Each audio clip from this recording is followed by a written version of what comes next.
Urban Mind. How can urban spaces support the well-being of teenage girls?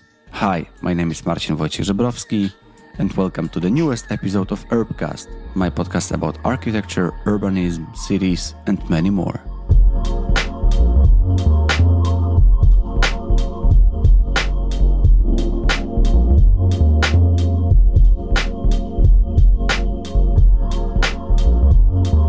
The research project Urban Mind at Henning Larsen aims to explore how the design of urban spaces can contribute to the mental health and well-being of teenage girls. The project recognizes the deteriorating mental health of girls and young women living in cities and seeks to address this neglected area of urban planning.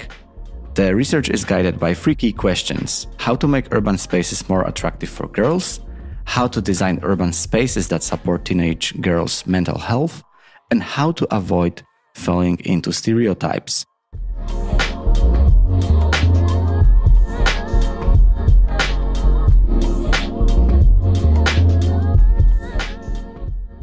And today with me is Yalda Pilehch, who is the senior urban designer at Henning Larsen, and he's responsible for the project. So I'm very happy to have you here. Hi, Yalda. Hi, thank you for having me. The first time I heard about the project, I thought that this is a very interesting take on the urban mental health. We will be discussing all things urban here, since this is a podcast mostly about urbanism, cities, and architecture.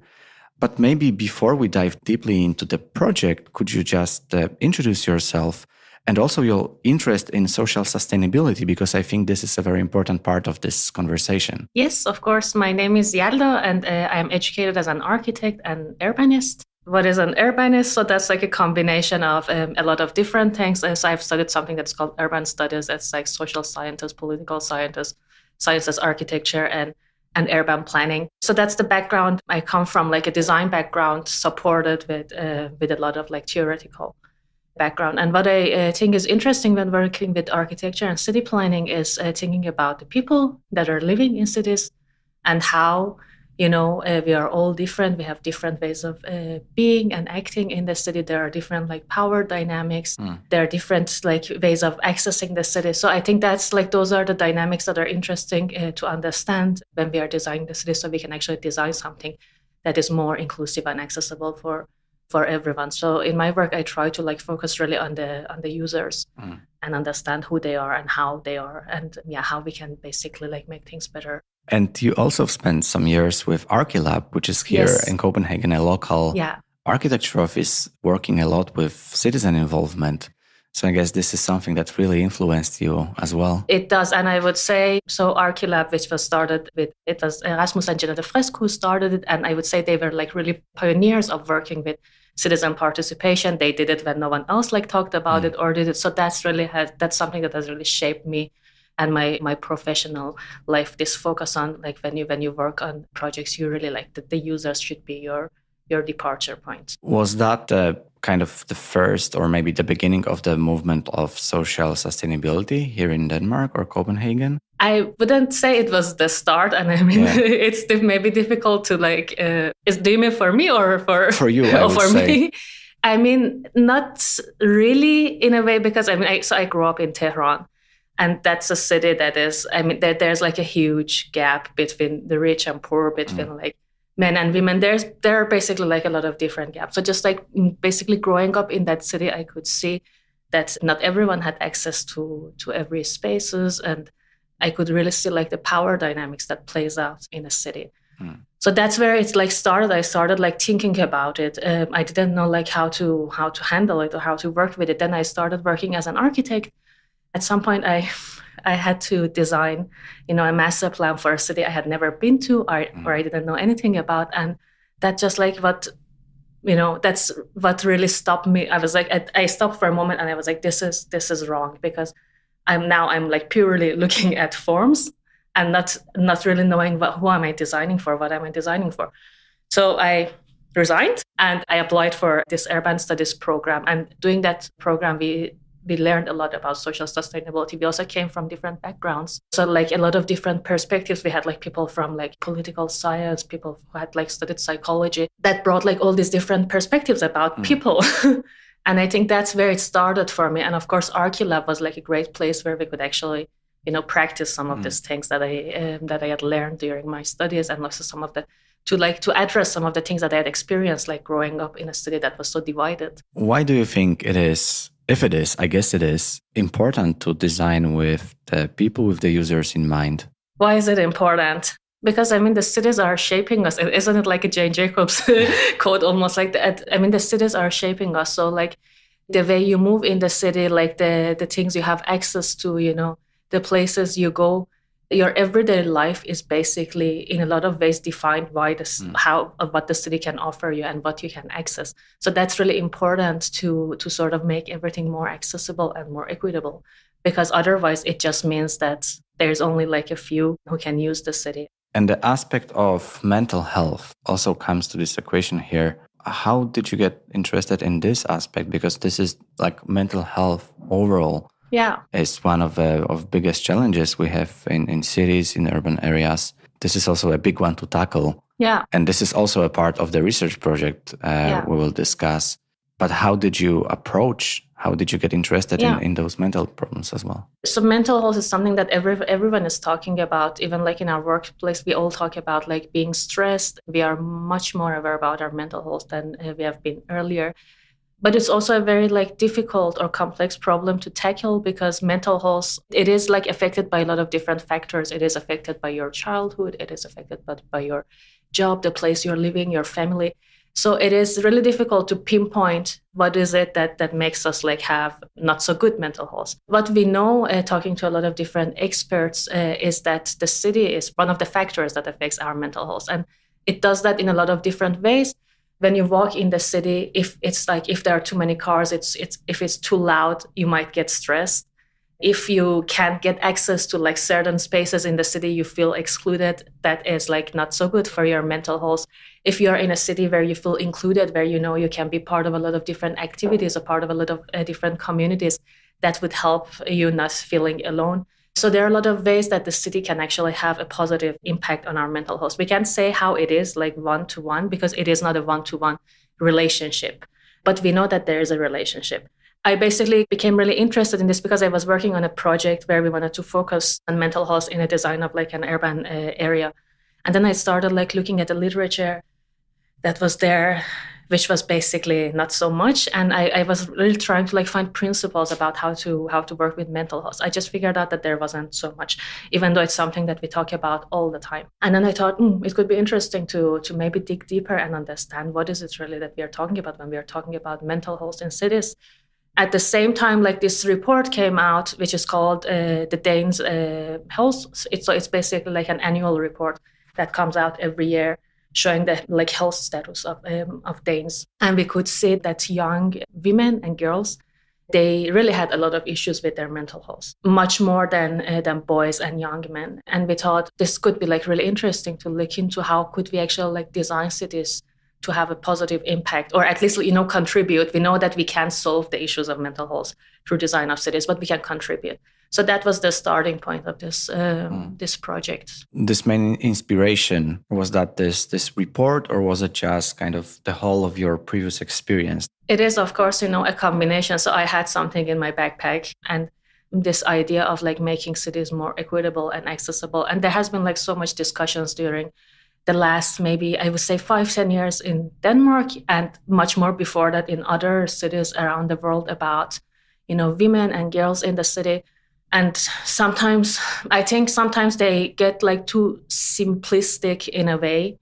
There are a lot of people who say, there are too many skate parks and, girls don't use skate parks, or, things like that always like provoked me a little bit, because I felt like they were too simplistic. So I always wanted to do a project to like understand this user group more and really understand, is it because like girls don't like skate parks, or are there other factors in play? Because, for example, we know that like physical activity and sport is good for our mental health.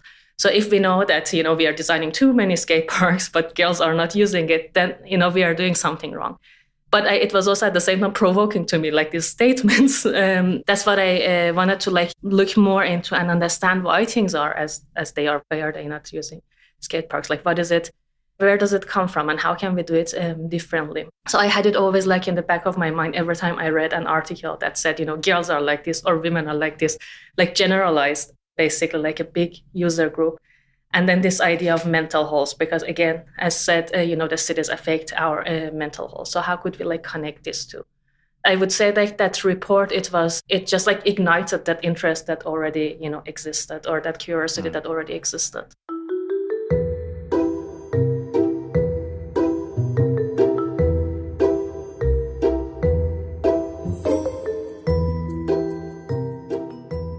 You said that it's about generalizing some groups. It's also about genderizing, as we discussed before the conversation, some of the public spaces. Yeah. So, for example, I would also, from my experience as a teenager, I don't know why, but I would assume, of course, like there's this division that most of boys are using skate parks or maybe football pitches, and girls play somewhere else. But where? And that's also the part of this discussion. So I'm very curious, how did the research as a whole, and you as a research team, how did you involve teenage girls in the project? How did you give them the space? So we did it in a lot of different ways. It has been a long project. We started last September, so it's been going on for quite a few months now.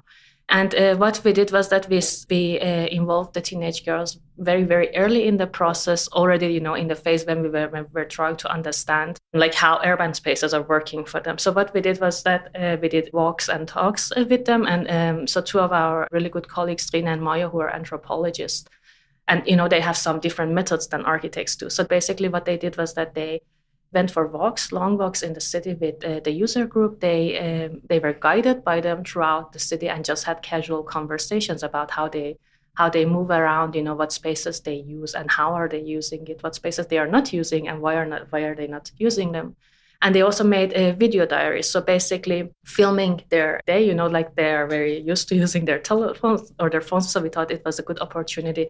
So they're basically like showing us like glimpses of their everyday life. Where are they, how are they moving around? Or is it public transport? Is it walking? Is it biking? Like what sort of activities they do. So that was our involvement in the very early phase, where we tried, to unfold like this problematic of like, how could we actually make urban spaces more attractive for them? And if they are not, why? What's the reason behind that?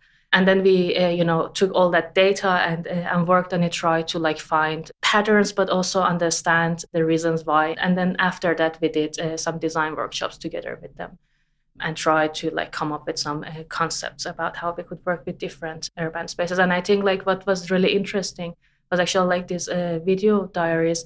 I mean, it's not because we got like tons of them, but just the ones that we got, I think what it showed us was that, again, like this idea of, a girl is like this and that just doesn't apply. So we had this girl, who would go to a shopping mall, who would like watch a Barbie marathon with her friends. And like you would say, okay, that's maybe a little bit stereotypical. But then at night, they would go out and do longboarding in the city. All those girls, they are really a mix of different things. And it's about, giving them the opportunity to unfold those interests instead of, putting them into boxes and say, okay, like you should sit here and look at the boys who are playing football or skating. I mean, the interest is there. There are just some barriers that stops them maybe from unfolding those. We are talking here about the girls aged from 14 to 16 yeah. in Copenhagen. Yeah, we do, yeah. And during those discussions, walks, was there a thing that was the most surprising to you? What was that, if there was one? I don't know if it was, but yes, like some of these things, just like understanding that they are a combination of all these like different interests. I think that was really interesting. Their eagerness to participate. And it wasn't me who did the walk and talks, it was Maya and Trine. But I also, like, after we invited them to the office to do these workshops, I had actually a lot of good conversations. I love talking with them. Like they are so reflected. And I think that was again like an eye-opener for me. Like it's been a long time ago. I was a teenage girl and I don't have like teenage children. So I'm not really in contact with that user group I haven't been. So just like sitting together with them and asking them about how they use the city and why. I was amazed how many like good conversations we had. And I thought it's a huge resource we are not using. Like instead we are, sitting and trying to like design based on the ideas we have that are not correct in the majority of times, instead of just like reaching out and asking people who all it's about, and they just make it so easier. So that's one of the things that I thought it was really interesting. In terms of like the findings, one of the other things that we worked a lot with was this idea of in-betweenness, like talking to these girls. And it's maybe something that we all know, like teenage years are difficult years because you're going from being a child to being an adult. So you have like these years, like 2-3 years where you don't really know to like which realm you belong.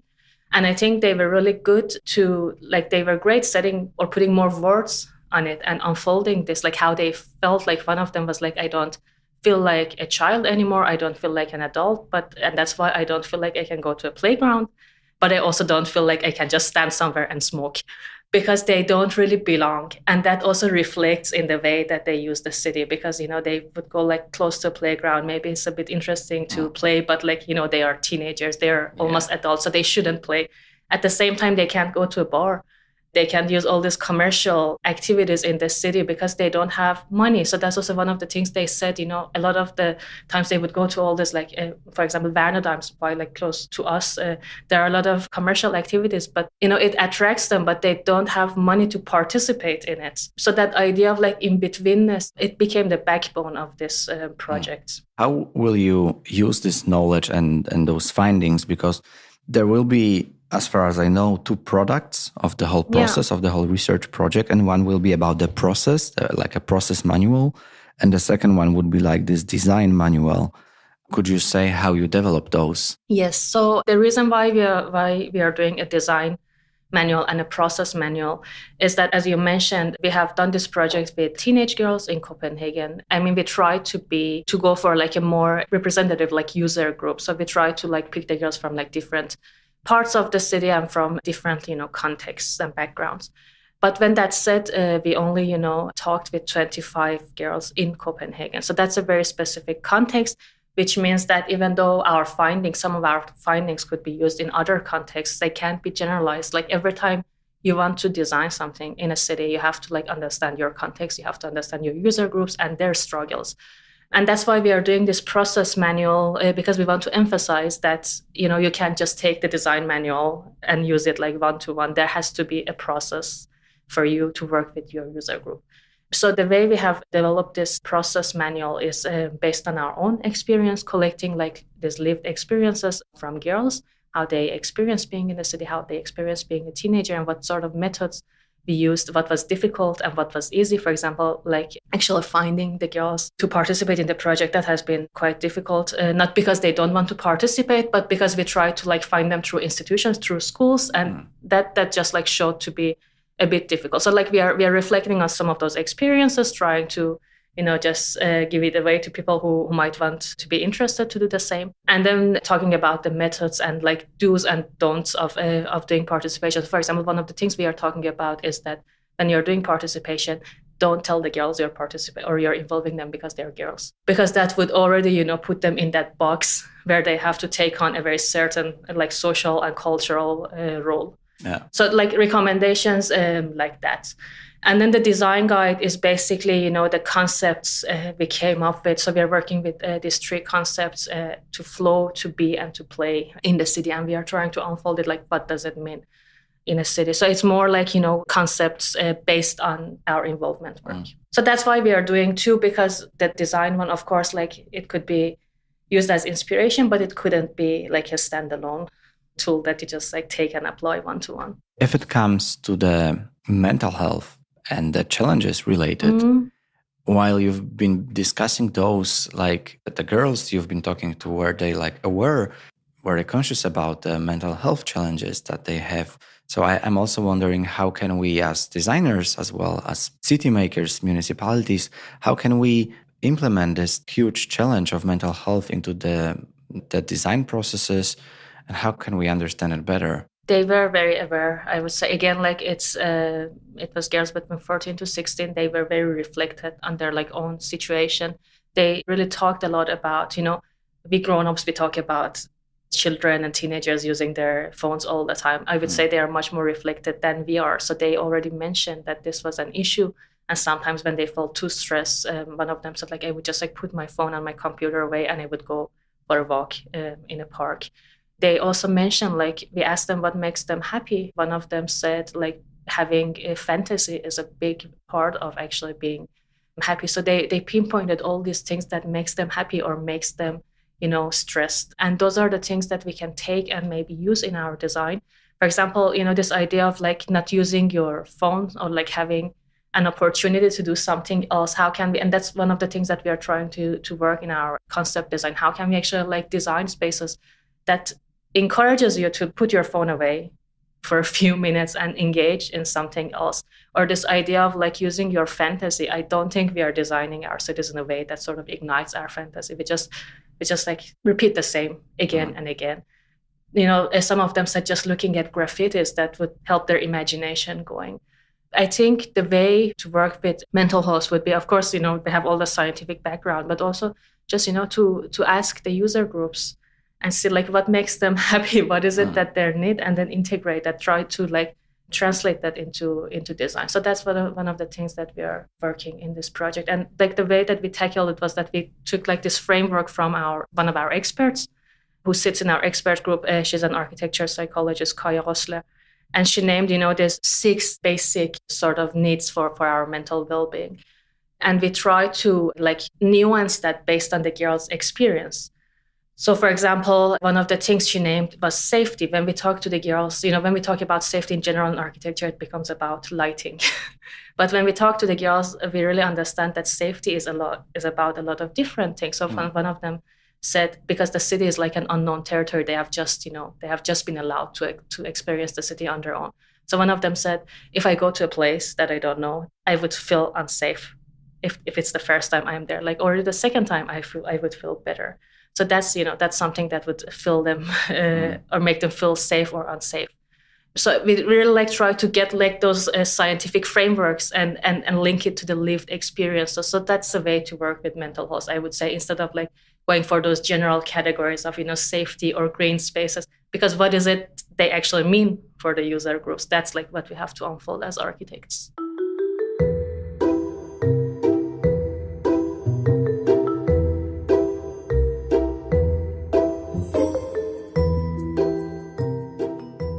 Moving forward, Urban Mind as a project will be an open source one. Yeah. And when this discussion is published, probably it's not available yet, but definitely we will add a link to that once it's there. How could and who could use this report, this open source data that is gathered by you and the team? So we think it's targeted towards, of course, like, architects, urban designers, landscape architects, but also the municipalities and developers, who are basically everyone who is working with creating cities and having a part in it. Because I think it's really important for everyone to understand that this is like a big issue. We have this big user group that we are not setting so much focus on when we are working with our cities. So I think everyone who is working with city development could be sort of the receiver of the reports. And of course, there are like different things which would be interesting for maybe different audience. I think maybe the municipalities would be more interested in the process of how they could actually do it, whereas the architects could be more interested in how you can actually like translate some of those ideas into design concepts. The manuals, they will be available and everyone could be taking that and implementing into the projects. Do you have any ideas on how can Henning Larsen use it also as a company that stays behind this research? And I mean here, do you have in mind any pilot projects that could be spin-offs of those findings that you have? So we think it is really important to do pilot projects because the work that we have done now is, in a way, it is theoretical. So we have to qualify it by actually like testing it out in reality. So that's what we are working with. We are working on doing a couple of pilot projects, like different places in like smaller towns and in bigger cities, to actually like implement some of these ideas. That is to say, like so what we are working towards is to do a participation process together with the users in those areas and then translate those ideas into spaces that we can build. And then we can monitor those spaces and see, is it actually working for that user group? And that would be a way for us to sort of qualify the design and process manual that we are making. So that is a work in progress. Of course, we have to, find out how we can finance the project. Because what I hear out, in the world is that there are a lot of people who are interested in this topic, and it is becoming a bigger agenda. But it is still like everything social sustainability related, it is still like difficult to finance. So that's the process we are working on. So this is also not about mental health challenges for people living in urban areas and especially the teenage girls, but it's also like kind of spreading the agenda, spreading the word about the social sustainability as a discipline. It is, and I don't think we actually say social sustainability directly anywhere in the books we are publishing, because social sustainability could be a term that is difficult to define. So we are basically trying to take one aspect at a time. But it is like social sustainability, because we are trying to understand how user group that maybe doesn't have access to a lot of spaces or doesn't feel welcome, like how can we actually like provide that access and make them feel welcome. So it is social sustainability in essence. We are just like not calling it that. And what was the inspiration for the name Urban Mind? I mean, urban has to be in it, right? It's like it is an urban project. So that wasn't like questionable. But then the mind is just because I think it's calling it like urban mental health would be a little bit. And we have also been talking back and forth about like these ideas of what is mental health, what is well-being. Those are also like very difficult. There are a lot of definitions about them, whereas mind is sort of like, a more abstract word. So it just like came out of, one of those funny brainstorm sessions. I was just curious about it. The standard part of this podcast is a book recommendation, and I would like to ask you for one. I know that one of them, of course, could be the report, the manual that will be released soon. But would you have any other recommendation around the topic for the listeners? I mean, I knew you were going to ask this, and I've been thinking about it. And I think it's difficult to recommend a book that is like solely about this topic. And that has also been our issue doing this project, because there has been written books about mental health, there has been written books about feminism, and there has been written books about teenagers, but there is no book that brings, all these topics together. And there are coming more and more books about like, women and girls in the city. But there is like no book that links all these topics together. That I have been searching, I haven't been like able to find that book. So if someone knows what that book is, I would be very happy to read it. So not really like a book recommendation related to that topic. I was thinking, like for me, just doing this project, it has been good to generally, read more books about like feminism and gender studies and understanding, again, like unfolding this topic of like how do you like avoid this like stereotypical thinking, because you're trying to sort of represent a user group, and that could be very dangerous because doing that you want to sort of generalize and say they're like this and that. And that's why it has been really helpful for me to like read more books on this topic. Like one of the books that I think it was really interesting, even though it's not at all like directly related to this topic, is a book called The Right to Sex. It's written by Amir Srinivasan, if I'm pronouncing it right. And it's basically about, so the departure point for this book is that already, at birth, you draw this distinction, which is a form of like assignment of you're either a boy or a girl. In very, very, very few cases, that assignment doesn't exist because, your sex organs you might have both, but those are very few sexes. And already like that assignment that puts you in a certain position, like in a power hierarchy. So something that is supposed to be biological, it's very cultural. Already at a very, very early age. And then she just like discusses like the subject of sex like through this lens and looking at different perspectives on it. And I think it's been like really interesting to read because it is like critical thinking about sex and gender and how, it affects like all this like politics around it, how it affects our personal choices. And again, like if we want to like expand that to the city, I think it would be really interesting. Why is it that these girls, they say like, we wish we played more football or more skate, but they don't do it? Like, what are the mechanisms in play? So that's a book I can recommend, which is only like, very, it's not related, but it gives, a new perspective on like thinking about. Okay, but it's like a well thought recommendation. It's not that you haven't had one. And this is, of course, something I will share as well. And then we will add any more links to Urban Mind once it's finally published. I wanted to say thank you a lot, Yalda, to you, to Trine, to Maya, to Cecilia, I hope I'm not forgetting. Leah and Dorte. Leah and Dorte. Yeah. Here from the team at Henning Larsen for developing that. Also thanks to the National Institute of Public Health in Denmark, the University of Southern Denmark, and the supporters of the Rumble Foundation. I think that you all together putting very, very inspiring projects. So thank you for sharing it, Yalda. Of course. It was a pleasure. Thank you for listening to the newest conversation with Yalda. And I hope that now you get to know a bit more about the Urban Mind project and about the mental health challenges, issues, especially for the teenage girls in the urban spaces. If you would like to get to know something more, please visit the website of the project or contact Yalda or one of the other project leaders. You will find more information in the episode's description. Thank you and talk to you soon.